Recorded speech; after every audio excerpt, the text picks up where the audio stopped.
Hello again, it's Rodney Denno from Speak Your Mind, and in today's video I'll be giving you some public speaking insights gleaned from the designer of the world's first underground park.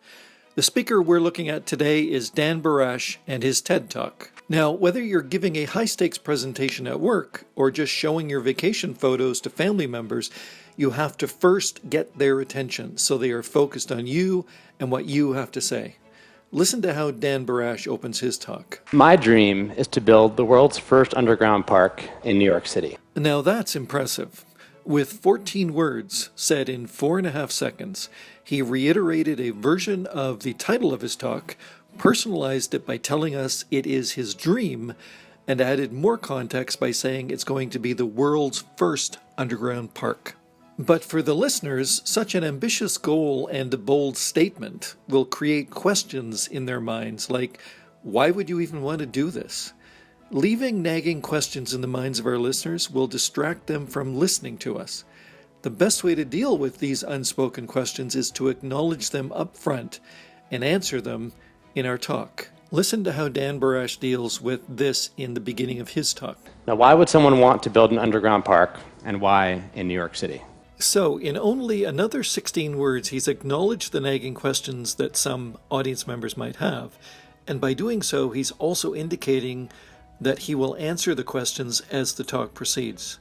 Now the audience is free to listen for the answers, and more importantly, they are free to listen to the entire talk. What I find remarkable is that he did all this in 9 seconds and used just 30 words.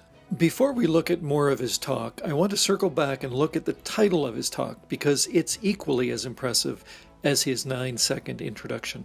Now, he could have made the title of his talk, "We're Building an Underground Park," or "How to Build an Underground Park," and then he would have structured his talk accordingly.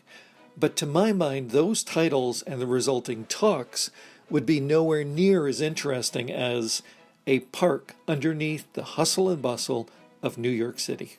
What intrigues me about this title is all the opposites it contains: above, below, over, under, calm, frenetic, inner, outer. Here's what I mean by above and below. We can also further segment the title to get calm and frenetic, in addition to above and below. Opposites like these create a tension in the reader that is both emotional and intellectual. The overall effect generates curiosity and an intriguing desire to hear more.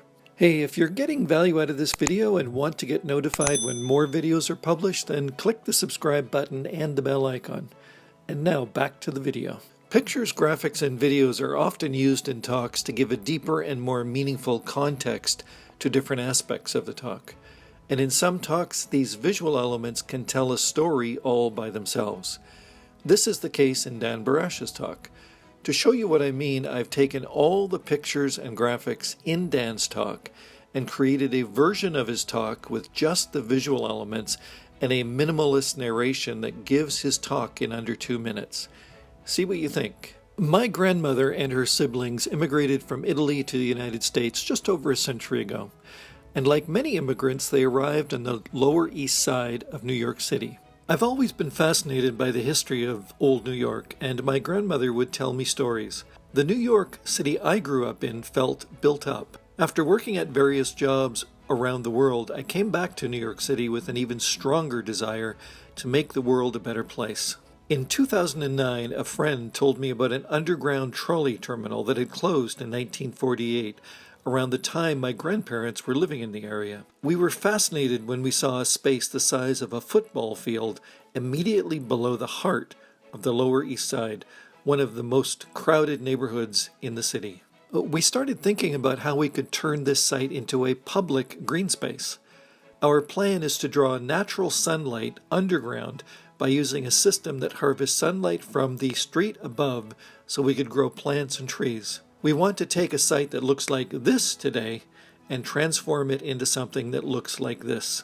We gathered a team and put together a technology demonstration. This is the underbelly of the solar canopy with 6 solar collectors, and here is the full exhibit.